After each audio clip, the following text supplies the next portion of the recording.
Office of the Coordinator of Inter-American Affairs presents Belo Horizonte, a planned city with a plan.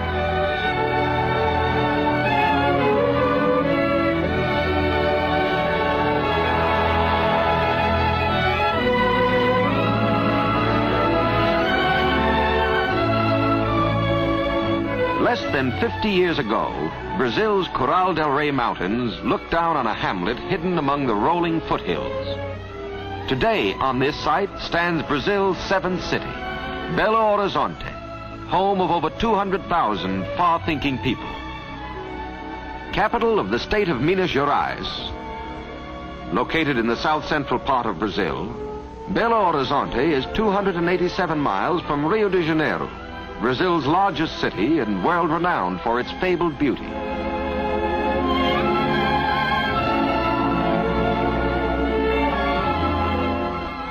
"463 miles from São Paulo, Brazil's second city and the ranking industrial city of Latin America.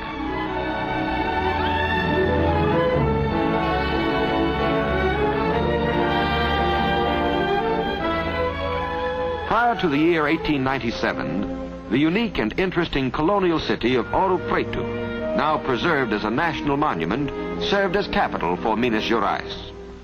But enterprising mineiros, or miners as citizens of this state are called, with characteristic foresight saw the need for a more centrally located city, one which would permit unlimited expansion.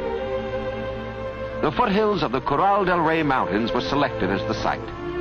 But before ground was broken, literally before one pickaxe disturbed the serenity of the lovely hills, engineers and architects translated into maps and blueprints the hopes and dreams of the founding fathers. A people's pride envisioned this model inland city. A people's spirit and strength built it. Justifiably proud is the Mineiro of his public buildings and his leading officials. The governor's palace, residence of the state's chief executive, the Department of Interior,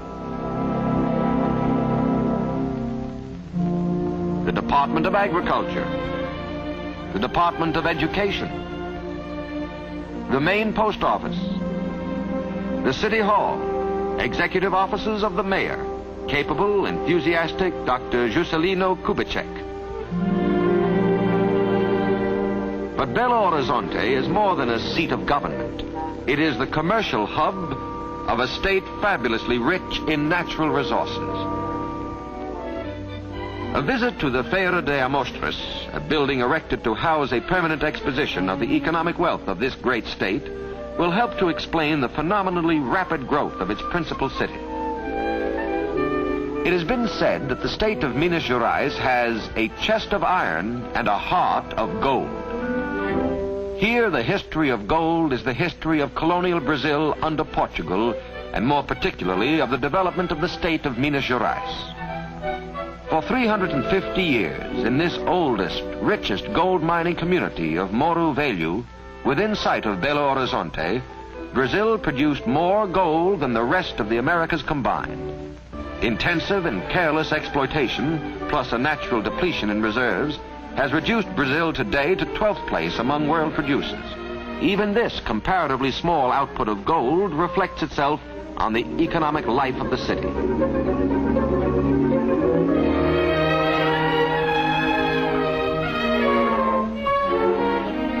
The gold era is gone, but a new era is being ushered in.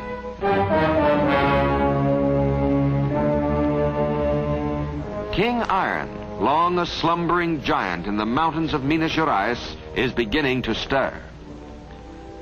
1/4 of the total known iron reserves of the world are in Brazil. At Itabira occurs the largest single deposit. The hilly streets and roads in and around this mining town are literally made of iron.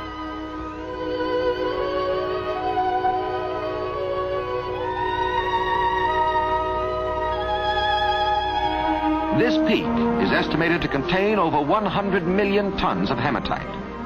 So high grade is the ore that the average will assay 68% of a theoretically possible 72% of pure iron. The railroad from Belo Horizonte is being extended to the peak, by cutting through mountain passes and by filling in deep gorges. Building roadbeds is no simple engineering problem in this rugged terrain, but the work goes on. The ore, much of which will be used to make these very rails, is loaded into heavy-duty trucks and hauled several miles to the railroad terminus. From this point, the ore train proceeds toward the railroad yards of Belo Horizonte.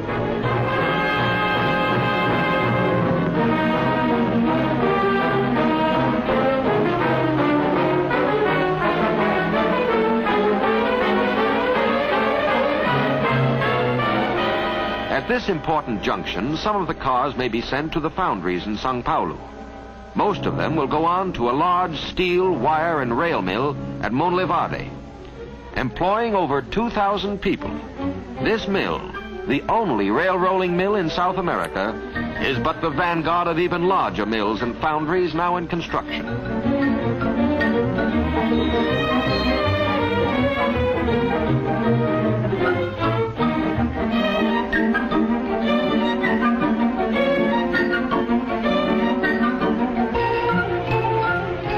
Brazilian industry, responding to the tasks imposed by the war, is on the march.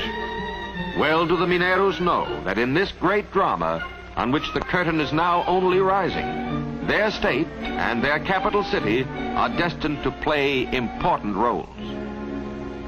On display in the exhibition building, a visitor will see two other minerals, quartz crystal and mica, both native to this state. The exigency of war has skyrocketed these minerals to an even higher place of prominence than they originally enjoyed in the peacetime markets of the world. Quartz crystal, of which this mounted specimen is an outstanding example, today is an indispensable strategic material. It's the special electrical property of this mineral which has made it possible for the armed forces of the United Nations to have such highly sensitive and accurate communicating and detecting devices. Indeed, without Brazilian quartz, many of these devices would not exist. While a great share of the mining operations is done by mechanized equipment, manual labor is imperative in order to prevent injury to the crystal. Enjoying equal fame with quartz as an essential sinew of war is mica. The property of heat and electrical resistance makes this mineral invaluable in the manufacture of airplane spark plugs, radio tubes, magnetos, and many a secret military device. Again, from the rich subsoil of Minas Gerais comes this vital material.